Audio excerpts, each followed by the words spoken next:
UFC 300, probably one of the biggest combat sports event of all time, is finally coming. Just a few days. So I think it's fair for me to talk about it and do my predictions. Because of how stacked the card will be, I decided to divide it into two parts. The first one now will be the early prelims and the prelims, and the second part will be the main event. So everybody, welcome back to the Combat Library, and today we're going to talk about UFC 300 and to do some predictions and previews about it, do some basic infos. So let's start it. First of all, the event will happen in T-Mobile Arena. The card began at 6 p.m. ET and the main card started at 10 p.m. ET. There will be 13 fights. Now we're going to talk about the initial card and the prelim. Initial card. First fight, the prelim opener, Davidson Figueiredo versus Cody Garbrandt. Starts with a banger, one of the most important fights of the card to open it all up. Former flyweight champion Davidson Figueiredo versus former bantamweight champion Cody Garbrandt. Both are widely loved and they are very skilled fighters. Davidson showed he has power and he can hang very well in the bantamweight division after beating Rob Font last year. He's currently ranked number 8 in the new division. Cody is not ranked at the moment, and after bad phase, it seems like he's getting momentum back, performing greatly in his last match as well. Head movement is on point, footwork amazing technically, better than Figgy in most things, in my opinion. But two things, power and chin. Figueiredo has power to KO Cody with one clean punch because Figueiredo already has his KO power in bantamweight. We saw it, and Cody have a chin that could be knocked out in flyweight against flyweight smaller guys. And here is the thing: the Brazilian is smart in the cage. He's not just throwing meaty overhands like some other powerful guys. He measures distance very well. I would say that there's a chance for Cody if he stays intelligent the whole fight. Sometimes he forgets he can stand with anyone and goes to the pocket. If he ever tries it in the fight, he's done. I would say that if he stays smart, all fights give him probably 1/4 win probability if he stays smart. Most likely, we will see a Figueiredo KO, most likely round 1 or 2. Second fight, Bobby Green versus Jim Miller. This one is very interesting because Jim Miller is the guy that actually fought at UFC 1, UFC 100 and UFC 200. So putting him in this card is just amazing. He just tells a bunch about his longevity and his capacity. He's very experienced fighter. He used to any type of fight. That's the thing. He's so used to fighting guys in the high levels, in the rankings, and just outside the rankings that he knows how to deal with everybody. He has experience. And even the Bobby Green hood style not be any surprise for him. Green is also very experienced himself, more than 10 years in the UFC, but we don't know how he will be like after that horrific KO he suffered. Maybe his chin is gone.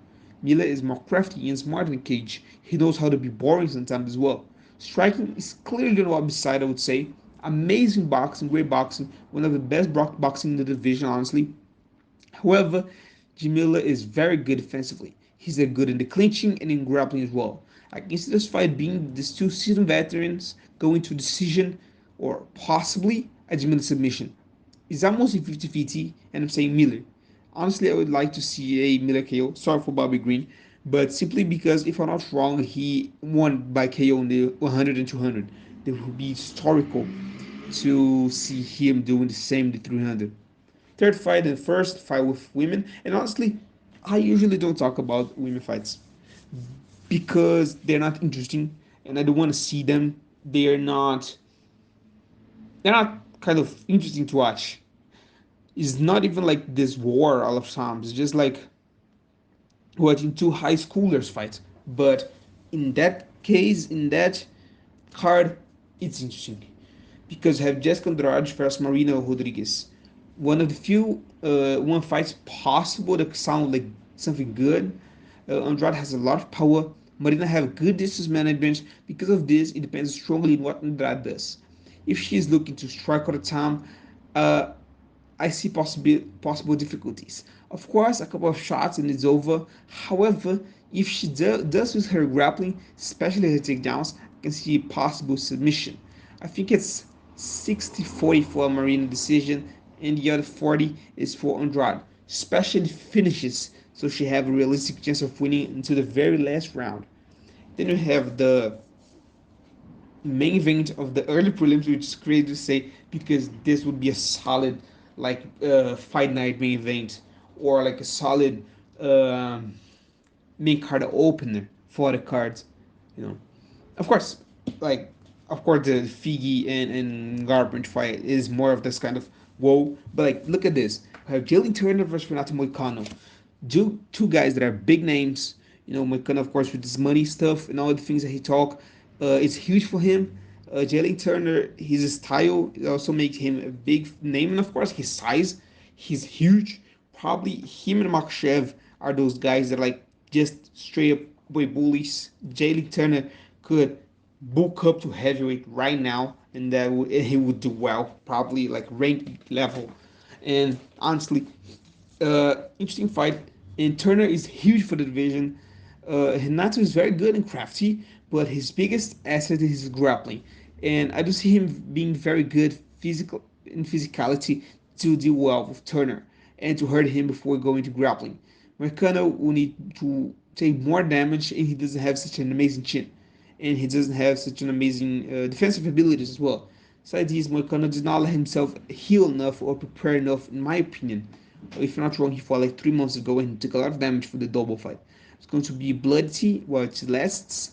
First round KO for Turner, in my opinion. 7% chance of victory, I would say. And now starting the prelims. And of course, we have the GOAT, Diego Lopez, going against Sadiq Youssef. And we're talking about two great promises. Youssef's a tough guy, but Diego Lopez is amazing. Honestly, since the Diablo fight, he looked like a guy that could be in the top 10.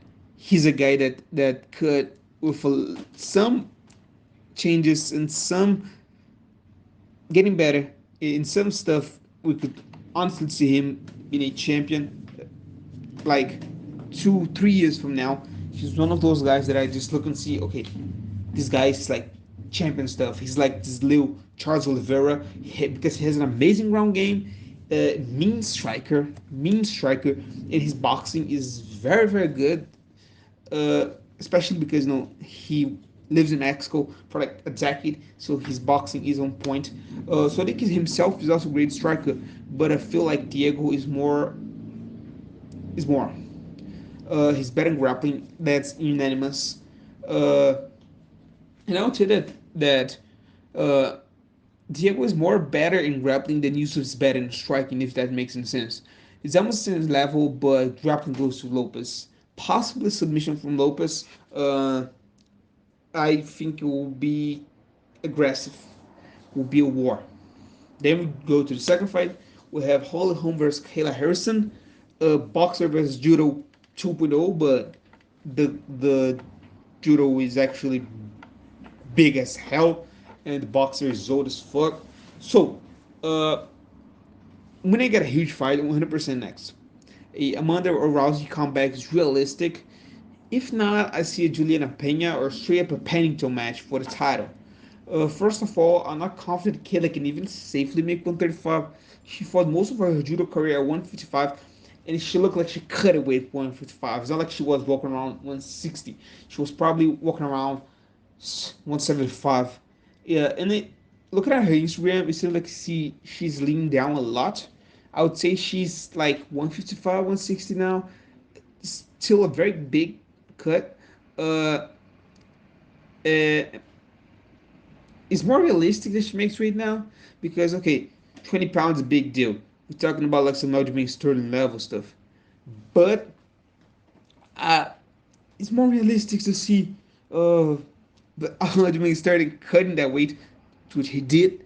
He was the biggest guy in the division basically. Then fucking seeing like no like um just engage he cut into events, you know what I'm saying? Uh, yeah. But okay, talking about the fight itself, it's necessary to see how we translate her abilities, her chin, her physicality. more than anything, because if physicality translates well, I see a submission or decision for her. If it does not, I see maybe a home decision, because here's the thing: if Holly Holm stays on distance and go for boxing, I can see probably a big chance of her beating Kayla. But if she does stay with her like boring game of clinching, she's cooked. She's absolutely cooked because Kayla is from judo, and clinching a judo guy is like clinching a Muay Thai guy. You're asking to be fucked. You are in their space. Yeah. So talking about Aljamain Sterling, Calvin Kattar versus Aljamain Sterling. Kattar is a great boxer. He's tall as well. Similar to O'Malley in that sense. Sterling is the other hand, is way better grappler. He's not stupid on the feet. He's good on the feet even. And I see a physicality advantage for him, even though he is the beauty in the division. I honestly see a physicality advantage. Uh, and I can see it going for both sides. Sterling has a problem with strikers that can stuff takedowns. However, I see a possibility that they work harder or dealing with taller guys. I can see it going either way. However, it seems more likely that Sterling's skills will help him a lot. Uh, Sterling's decision probably a close one, and he will get more hurt than he usually does. That's for sure. And of course, it's necessary to see how his chin will go, because I don't remember a lot of his chins getting tested, and after this KO, I honestly think he'll probably have a good chin, especially because he will be cutting less weight. In the main event of the prelims, which is crazy to say, that's a co-main event, 100% co-main event. If there was a belt on the line, this could be a solid main event. Prohaska versus Rakic should be opening the main card as well, in my opinion. Fuck that, man. Shit, bruh, nigga. Here's the thing: how the fuck you gonna put Bo Nickel fighting a fucking random that like part timer that works in fucking KFC or something to open the main event, bruh? Why? Why are you gonna make that? No, at least try to put him against the ranked guy, or like up, instead of just the same stuff. Um, all right. Now I'm going to talk about the head stuff. Rakic is very talented, out the most in the division, very skilled everywhere, orthodox in some sense, certainly a future champion, but Rakic also gets injured, and this may play a role. Prohaska seems to be fully recovered, and this guy will love. Big schizo guy that follows the samurai code, and attacks striking, seating his point as well. Rakic is certainly ring rested after all this time, and Prohaska is a strong starter. Usually, Rakic prefers to stay on the outside, but Prohaska is the same height and he has actually a rich advantage. Rakic, that is. Prohaska had the advantage. Very 50-50 fight, especially because Rakic is probably rested and coming from injury. If both were in perfect conditions, I would probably say 60-40 to Rakic. And of course, we are thinking that Prohaska's chin is well. And because of this, let's say around 3K for Borghi. But again, 50-50, maybe like a 52 against a 48 for Prohaska. Next, maybe even 60-40, but not much more than that, because how ring rested he is, and because of the injury, we're talking about like a long layoff. We're talking about a long layoff, and Prohaska was fighting a couple months ago. So, yeah, that's it for today. Uh, Tomorrow, I'm gonna release a kind of small documentary, two parts as well, because I'm detailed. I'm that guy now, about Potan's life. We're gonna release that, and then after this, we're gonna release the second part of this video. And that's it for today. May God bless you all, and bye bye.